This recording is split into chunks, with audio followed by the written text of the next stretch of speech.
Hello everyone, అందరూ ఎలా ఉన్నారో కామెంట్ చేయండి. ఇక్కడైతే నా ఈవినింగ్ రొటీన్ మీ అందరితో షేర్ చేస్తున్నాను. ఈవినింగ్ అయితే బయట బాల్కనీ మొత్తం ఒకసారి క్లీన్ చేసేస్తాను. అంటే ఎక్సర్సైజ్ అలాంటివి ఏం చేయలేం కాబట్టి ఇంకా ఇంట్లో పనులు అనేటివి కొన్ని అలా స్టార్ట్ చేశాను. ఇక్కడ నేను చూపిస్తున్న ఇయర్ రింగ్స్ అయితే నేను 3 years బ్యాక్ తీసుకున్నాను. గోల్డ్ వండివి, అంటే చాలా ఇష్టంతో తీసుకున్నాను. నాకు చిన్నప్పటి నుంచే అంటే నేను ఎక్కువ పెద్ద సైజ్ ఇయర్ రింగ్స్ కాకుండా చిన్న చిన్న స్టోన్స్వి 10 రూపీస్వి ముత్యం టైపు, లేకపోతే ఒక చిన్న స్టోన్ వచ్చిన ఇయర్ రింగ్స్ ఉంటాయి కదా, సో అలాంటివి పెట్టుకునేదాన్ని. సో నేను డైలీ వేర్కి తీసుకోవాలి ఎప్పుడైనా గోల్డ్ అనుకొని ఇలాంటి స్టోన్స్ ఉన్న ఇయర్ రింగ్స్ అయితే గోల్డ్ తీసుకున్నాను. ఆల్మోస్ట్ 3 years కంప్లీట్ అయిపోయింది. ఏదైనా 2 రోజులు ముచ్చట అని అంటారు కదా, సో నేనైతే ఒక 6 months పెట్టాను. తర్వాత ఇయర్ రింగ్స్ పెట్టడం మానేశాను, ఒక బీరువాలో సైడ్కి పెట్టేశానండి.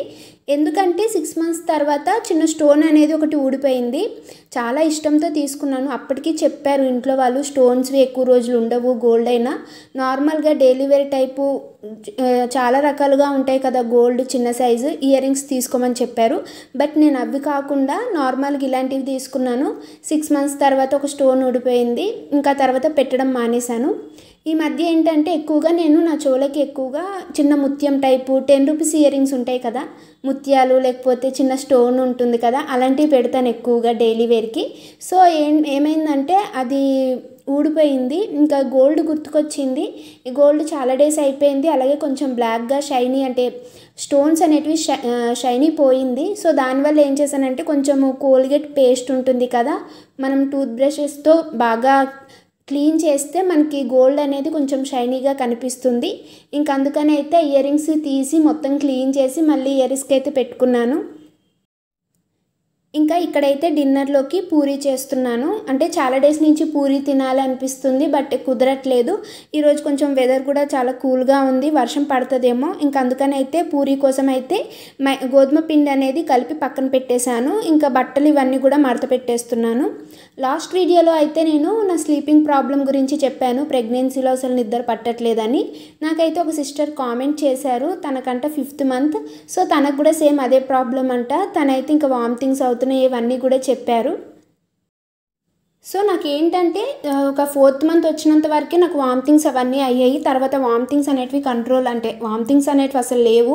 బట్ ఇప్పుడు స్లీపింగ్ ప్రాబ్లం నాకు స్టార్ట్ అయింది. కానీ నాకు కన్సీవ్ అయినప్పటి నుంచి అండ్ అలాగే 7th month వచ్చినంత వరకు కూడా నాకు ఎలాంటి స్లీపింగ్ ప్రాబ్లం లేదు, నేను బాగానే పడుకునేదాన్ని. బట్ ఇంకా 8th month వచ్చేసరికి ఇంకా ఈ 1 month నుంచి చాలా ఇబ్బంది అయిపోతుంది. ఆల్మోస్ట్ ఒక 4 hours మాత్రమే పడుకుంటున్నాను నేను. నాకు ఎక్కువగా మార్నింగ్ టైం అయితే నేను ఎంత తిన్నా నాకు ఏమనిపించేది కాదు. బట్ నైట్ టైం మాత్రం ఏమైనా బయట ఫుడ్ అయినా లేకపోతే ఏమైనా రైస్ కానీ ఏం తిన్నా కూడా వామిటింగ్ అయిపోయేది. డైలీ కంపల్సరీగా నైట్ టైం అయితే వామిటింగ్ అయిపోయిన తర్వాతే నాకు నిద్ర పట్టేది. సో అలాంటప్పుడు ఏం చేసేదాన్ని అంటే ఏమైనా తిన్న వెంటనే వాకింగ్ చేసి ఏదైనా పుల్లటిది పచ్చడి అయినా లేకపోతే వాము జీలకర్ర అలాంటివి ఏవైనా తీసుకునేదాన్ని. సో దానివల్ల కొంచెం నాకు వామిటింగ్ ఒక్కోసారి అయ్యేది కాదు. ఇంట్లో పనులు కొన్ని అలా చేస్తున్నాను, మొత్తం అమ్మనే చేయనివ్వట్లేదు. నేను కూడా కొంచెం అమ్మకైతే హెల్ప్ చేస్తున్నాను. బయట అయితే చాలా వెదర్ అయితే చాలా కూల్గా ఉంది, వర్షం పడుతుందేమో, మేఘాలు అయితే చాలా నల్లగా కనిపిస్తున్నాయి. ఇంకా అమ్మకి చెప్తున్నాను తొందరగా వంట స్టార్ట్ చేసేద్దాము, వర్షం పడితే మళ్ళీ కరెంటు పోతే ఇబ్బంది అవుతుంది కదా అని. ఇక్కడ అమ్మ అయితే పూరీలోకి ఆలు బఠానీ కర్రీ అయితే చేస్తుంది. ఆలు అనేది ముందుగానే ఉడకబెట్టేసింది కుక్కర్లో. సో నేను ఆలు పీల్ అనేది తీసేసి చిన్నగా కట్ చేస్తున్నాను. అంటే ఈ టైంలో ఎక్కువగా నిల్చొని అలా ఉండడం కూడా చాలా ఇబ్బందిగా ఉంటుంది. సో అందుకని అయితే నేను కిచెన్లో చైర్ వేసుకుంటాను, లేకపోతే కిచెన్ బాల్కనీలో అయినా చైర్ ఉంటుంది కంపల్సరీగా. నాకు ఇబ్బందిగా ఉన్నప్పుడు ప్రతిసారి ఇంకా బాల్కనీలోకి వెళ్ళి అయినా కూర్చుంటాను, లేకపోతే కిచెన్లో చైర్ వేస్తాను కదా, చైర్లో అయినా కూర్చుంటాను. ఎక్కువగా ఫ్యాన్ కింద అయితే ఉండను. ఆ ఫ్యాన్ కన్నా బయట వెదర్ అనేది చాలా కూల్గా ఉంది కాబట్టి బయట గాలి మంచిది కదా, అందుకనే ఈవినింగ్ టైం ఎక్కువగా బాల్కనీలో టైం అయితే స్పెండ్ చేస్తాను. నేను 9th month వచ్చినప్పటి నుంచి కొంచెం ఎర్లీగానే అన్నం అయితే తినేస్తున్నాను. నైట్ టైం డిన్నర్ టిఫిన్ కానీ అన్నమైనా కొంచెం ఎర్లీగానే తినేస్తున్నాను, 6:30 6కి. ఎందుకంటే మనకి తొందరగా డైజెషన్ అవ్వదు ఈ టైంలో, ఎందుకంటే పొట్ట పెరుగుతూ ఉంటుంది కాబట్టి డైజెషన్ అవ్వదు. లాస్ట్ టైం ఏంటంటే నాకు చాలా ఇబ్బంది అయిపోయింది. 8th మంత్లో నేను లేట్గా తినడం వల్ల వామిటింగ్స్ అయిపోయినట్టు, లేకపోతే డైజెషన్ అవ్వక చాలా ఇబ్బంది పడిపోయేదాన్ని. ఇంకా అప్పటి నుంచి కొంచెం 6కి ఇలా తినేసి ఒక 8:30, 9కి అయితే కొంచెం కుంకుమ పువ్వు పాలు అయితే తాగుతున్నాను అంతే. ఇంకా అంతకుమించి మధ్యలో అయితే ఏం ఫుడ్ తీసుకోవట్లేదు. ఇక్కడ అందుకని అయితే మేము 5కి అలా వంట అనేది స్టార్ట్ చేసాము. కొంచెం నేను ఎర్లీగా తినేస్తున్నాను కదా, సో వేడివేడిగా ఉన్నప్పుడే నేను డిన్నర్ అనేది చేసేస్తాను. ఇంకా ఈ 2 డేస్లో ఇంకా డాక్టర్ దగ్గరికి వెళ్ళాలి చెకప్కి. అంటే 8th మంత్ స్టార్టింగ్లో వెళ్ళాను, 9th మంత్ తర్వాత రమ్మన్నారు. 1 మంత్కి మెడిసిన్ రాశారు నాకు. సో మెడిసిన్ కూడా కంప్లీట్ అయిపోయింది. ఇంకా 9th మంత్ వచ్చేసింది కదా, వెళ్ళాలి. అసలు ఆల్మోస్ట్ ఒక 2 డేస్ బ్యాకే వెళ్ళాలి, బట్ కుదరలేదు. ఇంకా ఈ 2 డేస్లో అయితే వెళ్ళాలి. వెళ్ళిన తర్వాత నా ప్రాబ్లమ్స్ చెప్పుకోవాలి అనుకుంటాము. ఇది చెప్పాలి, అది చెప్పాలి, డాక్టర్ దగ్గరికి వెళ్ళిన తర్వాత నాకు ఇలాగ ప్రాబ్లం అవుతుంది, ఈ ప్రాబ్లం ఉంది అని. బట్ ఆ టైంకి ఏంటంటే కొంచెం టెన్షన్లో అవేమీ చెప్పం కూడా.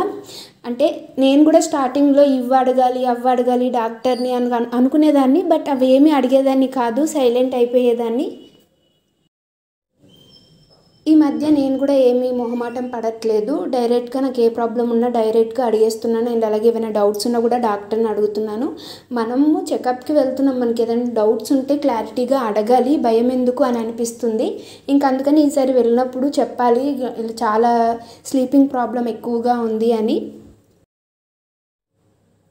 ఇక్కడ పూరీలు చేస్తున్నాము. ఒకవైపు నేను పూరీలు చేసిస్తే అమ్మ అయితే ఆయిల్లో వేయించేస్తుంది వెంటనే. అంటే పూరీలు అనేటివి ఆయిల్తో స్ప్రెడ్ చేయాలని అనుకున్నాను, బట్ ఏంటంటే షేప్ రావట్లేదు. ఇంక అందుకని అయితే కొంచెము గోధుమ పిండితో అయితే పూరీలు చేసేస్తున్నాను. గోధుమ పిండితో చేయడం వల్ల ఆయిల్ మొత్తము గోధుమ పిండి అయిపోయి పౌడర్ లాగా అయిపోతుంది. ఇంకా తప్పట్లేదు, లేట్ అయిపోతుంది. ఒకవేళ కరెంటు పోతే ఇబ్బంది అవుతుంది కదా, అందుకని అయితే ఇంకా వెంటనే పూరీలు అనేటివి చేసేస్తున్నాము.